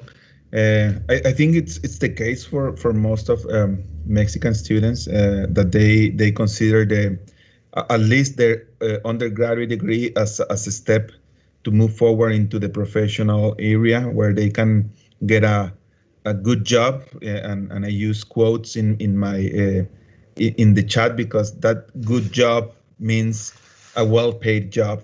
I don't discard that some of them will start a degree or study a degree motivated by the aim of learning or like to have a more intrinsic or transcendental motivation, such as change the people's life. For instance, the people who study med school here, a doctor is not as well paid as maybe in other places in the world. So, and they study a lot. I mean, they study way a lot more than the other degrees. So, I think there's a mix, but still in this what we say a country which is in development, we are highly motivated by how that degree will help us to get a good job. Sure, and it's not a bad or unethical thing, of course. So that is the situation, and all I'm saying is that when we are thinking about our educational materials or our teaching program, we have to take that into consideration. That so different situations of countries, of students, of institutions, and also the different educational systems. So, as we all know, is in some countries it is important to have the degree from a specific university and not of a specific program. In others, like the subject is more important than the institution for personal careers. So we face completely different situations at different institutions. No, I cannot agree with you more, Oliver. This is a very important issue. Some students just registered the university with reference to their names, not checking the programs, the qualification of the programs, or their appropriateness with this program, and what might the occupation would bring to their lives. They just go to the university and register these universities because they are listed universities. So it's another important issue. I guess Kubilay also wants to contribute. Do you, Kubilay? Are you asking about my motivation, Professor, to start the career? Oliver, would you like a contribution regarding motivation or maybe another question? As you like. Just start with your point. So actually, I didn't want to be an English teacher at first. I was an apprentice in a jewelry shop, and I envied the sales assistant. I wanted to be like them. And then I started to learn English, but later on, and I realized that it would be more, maybe it would be more important for me to be valuable for the public. And so maybe, yeah, of course, the job security is also another dimension, okay, that I wanted to choose to study English. So, and that's my motivation, actually, in short. Yeah, thank you. I mean, I think it's this contributions. Obviously, they show perfectly like how different the situation is in reality, and I just try to let's see what. Okay, yeah, nice. I just try to take this into account when I'm doing teaching. When I'm preparing classes, how different the audience is. So that is the main message.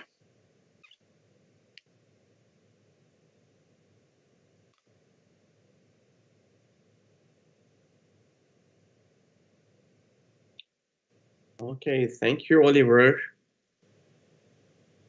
So we see that people might have different motivations, but anyway, when they register the university, we need to teach them how to act with integrity, because they'll be doing their job after graduation, and they will be individuals in the society. So we need to in a way teach them how to act with integrity, either at academia or in their social lives. I guess this is the lesson that we can learn from this session here. I also addressed one of my questions very similarly. I think as future teacher trainers, should we perhaps think of the design of micro level policies for our teacher training courses that we teach, because at this point we see that students have different motivations, come from different backgrounds, and sometimes the written policies at macro level do not apply, and for the courses we should adapt to them. And at the same time, when we adapt them, how do we pass the right messages? Especially as EFL teachers, we hold a key position on a social level. And maybe the messages should be the ones that we as teachers should nurture an academic integrity sensitive culture of teaching. And this is this done through one course only, through teaching of writing only, or is it more like a holistic approach that we are trying to do as teachers on a daily basis? So there are so many things to think about, because so far the teacher training courses have more focused on teaching of specific skills, but academic integrity seems to be something that should be embedded in all of the courses, and probably that hasn't been so till now. Yeah, I absolutely agree, and I think it's the latter one. It's a matter of being a role model, in my point of view. So academic integrity is something what has to be lived in real life when you're doing your personal teaching as well as your personal research. And concerning the teaching, it's a matter of more of teaching new students how to do it the right way, or how to work correctly within the discipline, and less than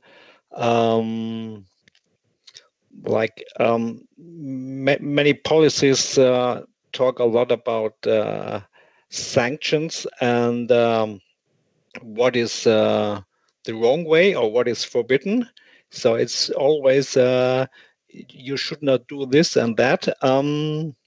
But most of our students know that, for example, plagiarism is not accepted or is forbidden, but many of them have problems like to do their work the right way. Oh, thank you. Yeah, sure. Go ahead, Litsa. Thank you. I appreciate that, Oliver. Miranda, that was such a good question. And I think that that's a question that brings together, I imagine, what we're all trying to say, and not just here today, but I imagine that this is precisely what your course is about and what any kind of academic integrity research has ever been about, which is that there is definitely an understanding that it cannot happen by one person focusing on, for example, as you just said, even like academic writing and conventions. And this is why I also made a note earlier on the chat that especially for those of you, and I have definitely been there as a teacher myself, teaching students who are maybe doing English as a second or other language. So what does it mean to have the different challenges that are connected to feeling competent and proficient in being able to work in another language, for example, or even in your own language, if you're studying in your own language rather than English, let's say. And then what does it mean to go beyond that, so that a holistic approach, which would hopefully embrace many individuals at the institution, in other words, maybe all of their instructors ideally, definitely the institution passing messages consistently, and not just about simply putting up policies somewhere so that they will assume that the students have read them, because that is unfortunately the assumption that so many instructors work on. I don't know if this is your experience. I don't know if my colleagues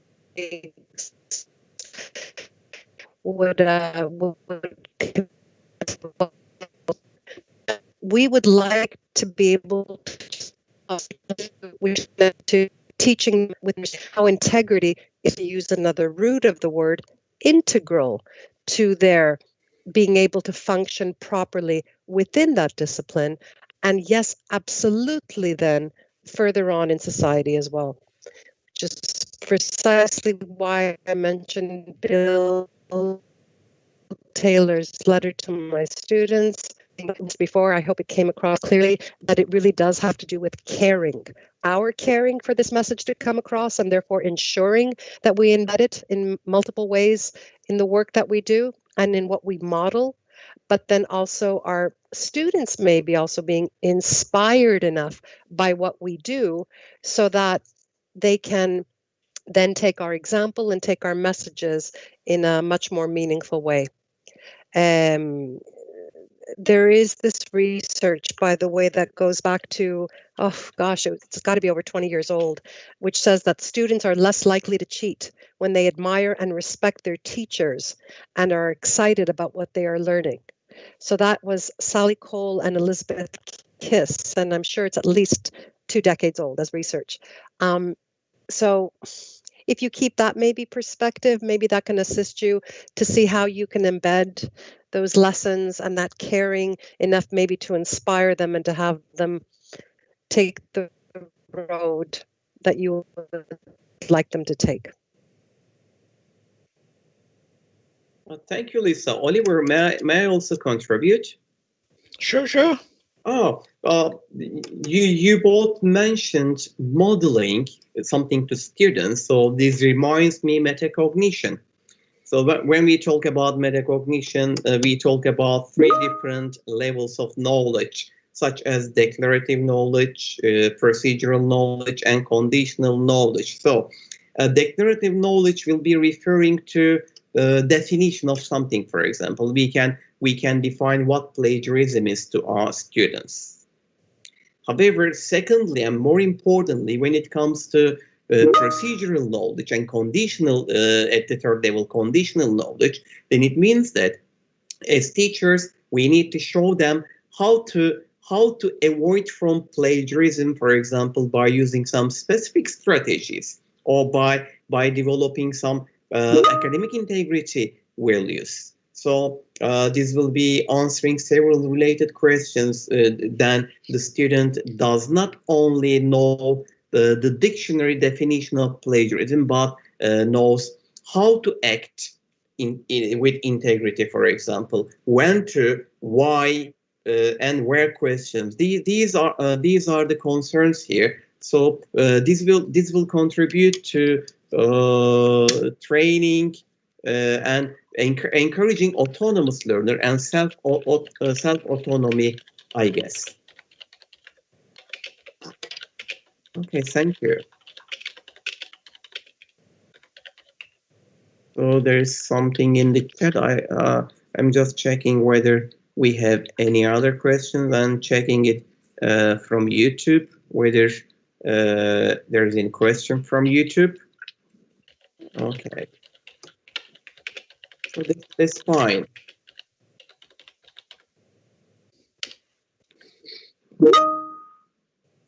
So let's ask our students whether there are any issues that they like to contribute or they want any clarification. I see a raised hand. Hocam, may I? Sure, please. This was a question that came to my mind as I listened to Jean. He mentioned that how the students perceive their the academic integrity issues in their field differently. He mentioned that. I think that was a self-report questionnaire, right? Something yes, that they have more integrity than the others. Some thought that they had less, they act less, they misconducted more, or if I can put it that way. So that was really something that I could not understand. Could that be because of the perception related to the field? Because as with this course, I have learned that the fundamentals of the academic integrity is actually the fundamentals of being human. You know, we need to be honest, we need to be transparent, we shouldn't cheat, we shouldn't steal, we shouldn't, I don't know, act dishonestly. Could that perception of themselves, how can this be related to the field? That's something I couldn't understand. Maybe I couldn't put it correctly, but I hope you could understand my question. Yeah, I definitely believe this is something that has to be studied further, because I cannot tell you right now what is the reason why the doctors or the med students think that they perform worse than other students. But I mean, I can refer to several other research, such as the one that Honorary does about behavior or irrational behavior. Honorary is a doctor in Yale University, in Duke University. And he has studied by several years about irrational behavior, and he has done a lot of experiments about it. And what he says is that when we are more close to the consequences of our actions or our dishonest actions, we may be more able to act in a rational way, while we are like away of the consequences of our dishonest actions, we may be more prone to do it. When I was doing my literature review, I found like 13 previous studies to my research, and most of them were related with business students, and some of them found that business students are more prone to commit dishonest actions because, in the field, it's kind of convened that in order to do business, you may have to be more flexible. You know what I mean? Like you may. Yeah, I think I do. Yeah. So but definitely we have to research further on to answer that question with justice.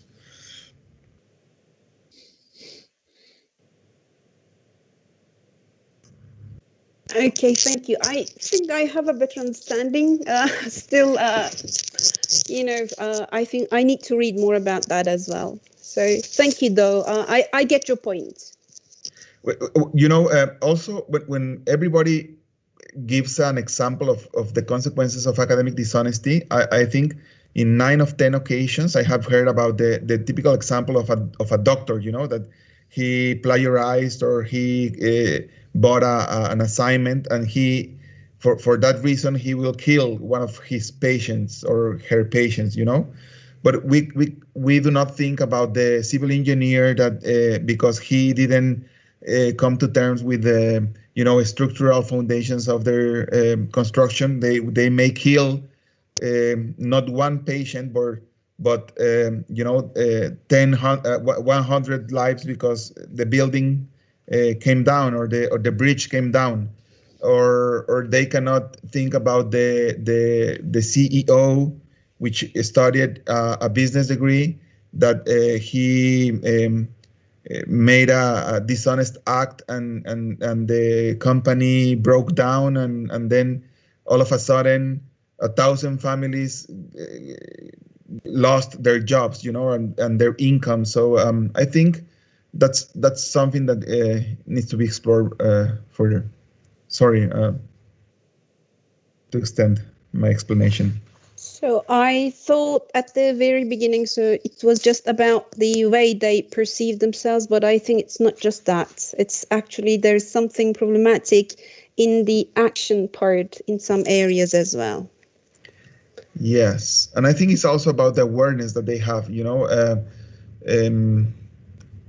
because they cannot, they we cannot see what we cannot conceive first in our mind, So we actually made questions in a self-report questionnaire, and we ask them if you do this and you do that and how often you do this, and they just answer. But their conscious may be more relaxed than other ones. So yeah, that's something that is a limitation of the study, because they actually are not telling what they actually do, but what they perceive they do.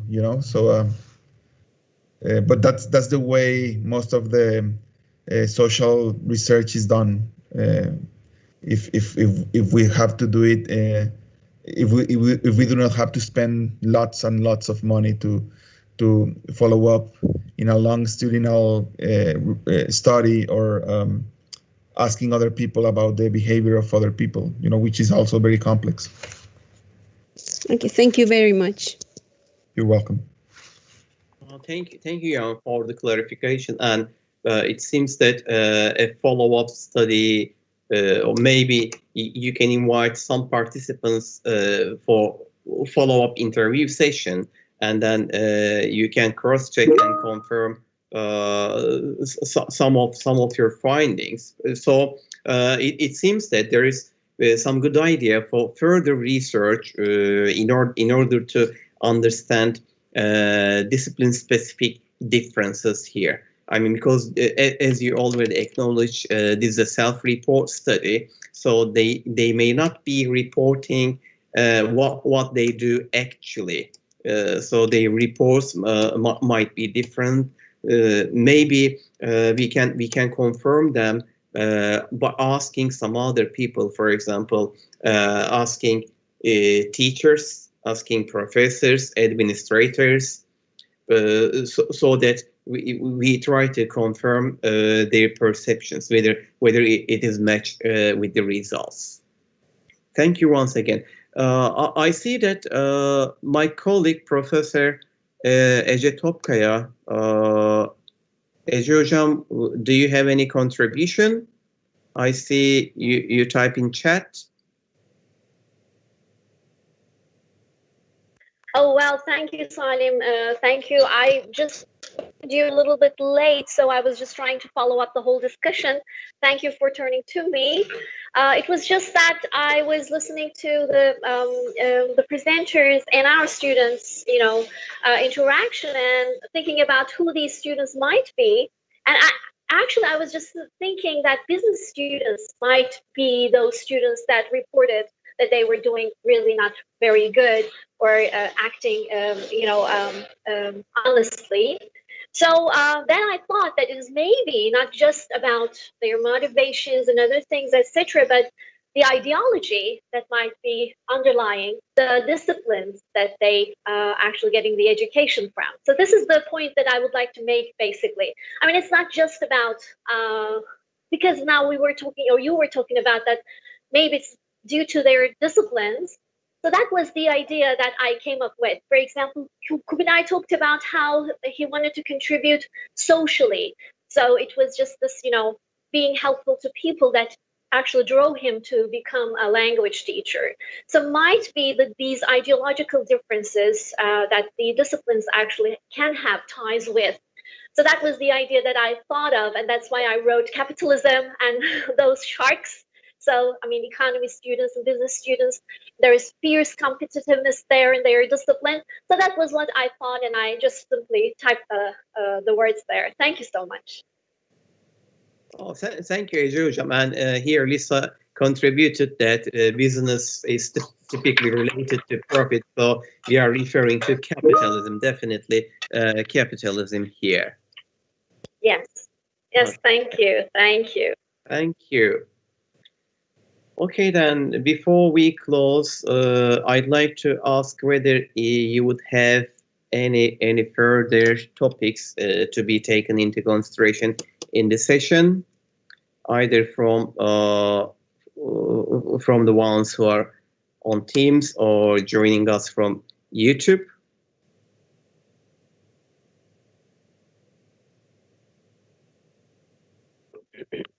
Salim, if I can just add, if there's then a second while you might be waiting for any comment, is that, and again, because your students are in the same area and discipline, the approach or thinking about solutions so that we don't get dismayed sometimes, because it can be so discouraging. And as a colleague of mine once said to me, well, academic integrity isn't a very sexy topic, so it's hard to sell, isn't it?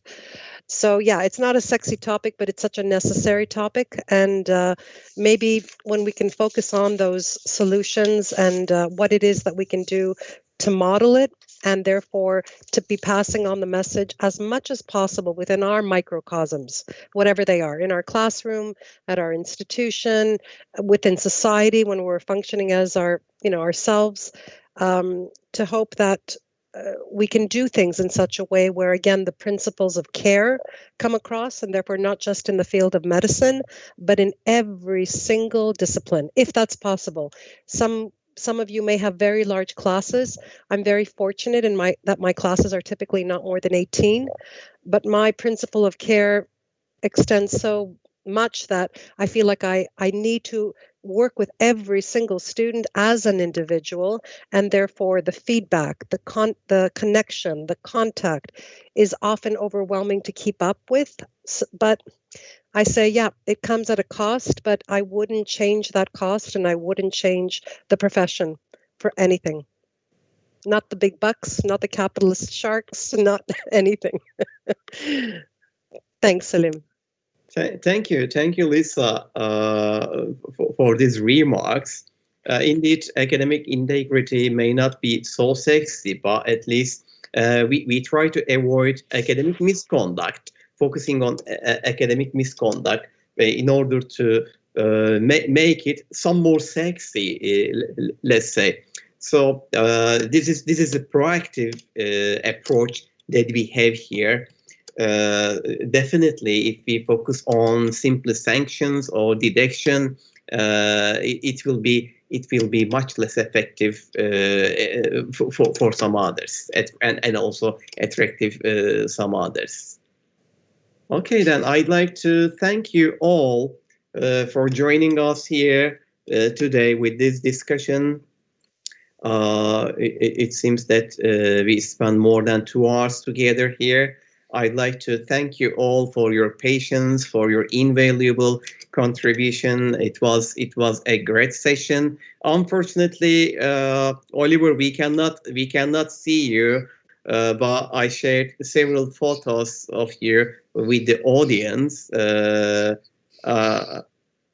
But anyway, it's good to know that you are here.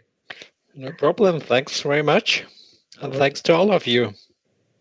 Thank you all, and I'd like to once again thank you for your contribution. Bye-bye. Bye. Thank you. Bye. Jim. Thanks, Bye. Salim. Bye-bye. Bye. Bye, everyone. Good luck in your studies. Thank you. Bye-bye. Thank you. Good luck. Thank you.